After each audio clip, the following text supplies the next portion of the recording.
So, how does a mortal man become a god? It's a huge question, right? Well, today we're going to explore one of the most incredible transformations I've ever heard of, the journey of a humble doctor in ancient China who became a powerful deity, worshipped in temples all across Asia. This is the story of Baosheng Dadi. I mean, just look at this divine figure, right? He's in these magnificent dragon robes, looking every bit the part of a god. But here's the crazy part. 1,000 years ago, this was just a guy named Wu Ben, a simple doctor walking through the mountains with a medicine basket. So how on earth do you make that leap from mortal man to full-blown deity? Well, that's exactly the question we're going to unpack today. Okay, so to really get who this man was, we've got to go back in time. We need to understand the world he lived in. We're heading all the way back to the Song Dynasty, which was, a time of amazing progress, but also just immense suffering. And wow, this really paints a picture, doesn't it? On one side, you have modern Fujian, a bustling metropolis. But on the other, that's the world Wu Bin was born into. It was absolutely nothing like it is today. In fact, people grimly called it the land of pestilence.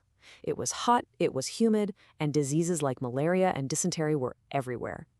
For most people back then, getting sick basically was a death sentence. And for Wu Ben, this harsh reality hit home in the worst way possible. He was just a kid when he lost both of his parents. They died from an illness simply because they couldn't afford a doctor. Imagine that. This tragedy wasn't just some sad backstory for him. It lit a fire in him. It became the absolute driving force of his entire life, setting him on a mission to study medicine and make sure no one else had to suffer the way his parents did. So that's exactly what he did. He became a doctor. But here's the thing. He wasn't just any doctor. Wu Ben created this personal code of conduct, a set of 3 rules that were completely revolutionary for his time. See, his practice wasn't about making money at all. It was about pure, simple healing. And he lived by these 3 core rules.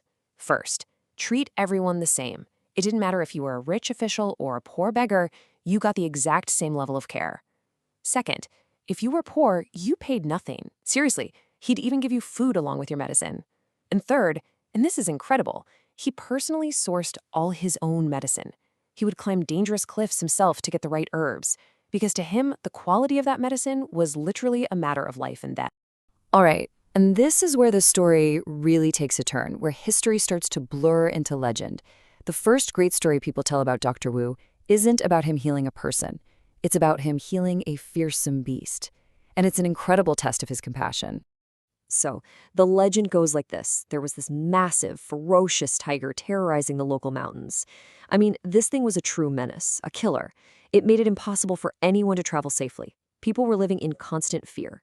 Then one day, Dr. Wu is walking home, probably with his basket full of herbs, and bam! The tiger leaps out and blocks his path.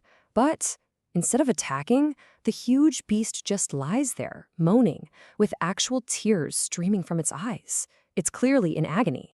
Now, anyone else would have run for their life, right? But not Wu Ben. He was a doctor first and foremost. He didn't see a monster. He saw a patient.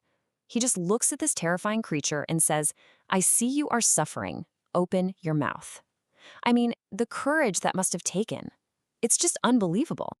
And get this, the tiger does what he says. It opens its mouth, and Dr. Wu, with his bare hands, reaches deep into its throat. Can you even imagine the tension of that moment? One twitch, one snap of those jaws, and it would have been all over. And then he pulls out the source of all that pain, a huge human leg bone stuck deep in its throat.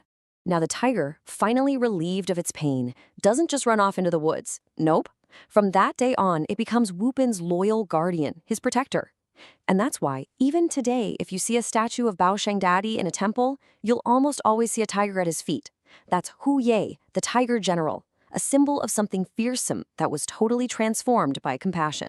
Okay, so healing a killer tiger, that shows his compassion. But this next legend, this one takes his skills into the celestial realm.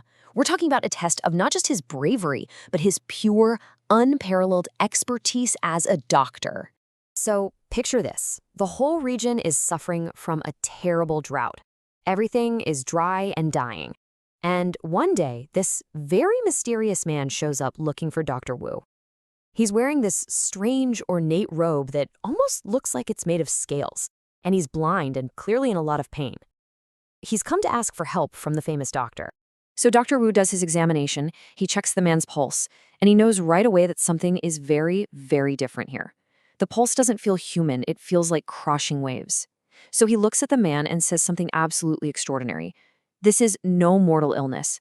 Please, reveal your true form." And boom, in a flash of light, the man transforms into a giant, magnificent dragon, swirling in the clouds. It's the guardian dragon of the East Sea. And it turns out, the dragon's blindness, which was caused by pollution in the water, was the very reason for the drought. Now, does Wu Bin freak out? Not for a second. Without missing a beat, he prepares a special medicine with pure spring water. He then flies up to the dragon, dips a willow branch into the mixture, and gently cleanses the dragon's eyes. Instantly, its sight is restored, and out of pure gratitude, the dragon brings the rain, and the drought is over.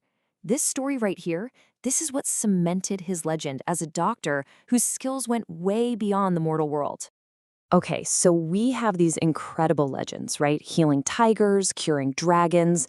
But how does a folk hero make the official jump to a god recognized by the actual government? Well, this is where history and a few powerful emperors come into play. And the way Wu Ben's mortal life ended, it was just as noble as the way he lived. He was 58 years old, climbing a dangerous cliff to gather a specific herb for a poor patient. He slipped, he fell, and he died. He literally died doing what he had always done, serving others. But after his death, his reputation didn't just fade, it exploded. It started with local people worshiping him, but then the emperor started to take notice. First, a Song dynasty emperor has a dream that Wu Ben's spirit saved him, so he orders the very first official temple to be built in his honor. Then, fast forward to the Ming dynasty, and you have two different emperors who both claim that his spirit cured them of major illnesses. And every time this happened, they gave him a new, grander, more official divine title. It just kept building and building until, finally, he was given this.